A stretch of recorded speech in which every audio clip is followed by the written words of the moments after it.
মায়াবতী, আমি কি তোমাকে কিছু কথা বলতে চাই, বুঝতে পারছো?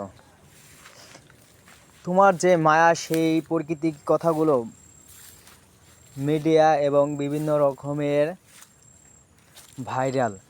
তোমার এবং নক্ষত্রের ভিতরে যে কী প্রকৃতিক কথাবার্তা চলতেছে সেটা তো আমরা জানি না, কিন্তু তোমাদের এই কথাগুলো আমার দ্বারে ভালো লাগতেছে না, বুঝতে পারছো? তোমাদের সেই লাইফ বা জীবনে যেগুলো ঘটছে এবং এইগুলা তো একজন মানুষের পাস থাকতেই পারে, স্বাভাবিক জিনিস, সেটা কোনো সমস্যা নেই। কিন্তু সমস্যা বলতে এটা যে যেটা গেছে সেটা নিয়ে আর কোনো সময় বিরক্ত করাটাই না মনে করি, কিন্তু করলে এটা মাসে ভালো জানে না। সমাজে মানুষ কিছুটা গানাগানি করে, মানুষের প্রতি মানুষের একটা যে একটা ভালোবাসা মহব্বত সেটা একটা থাকে না। মানে কীভাবে বলে যে তোমাদের বোঝাতে পারবো না, যে আমার কোনো কথা কিছু নাই। বলতেছে এই কারণে যে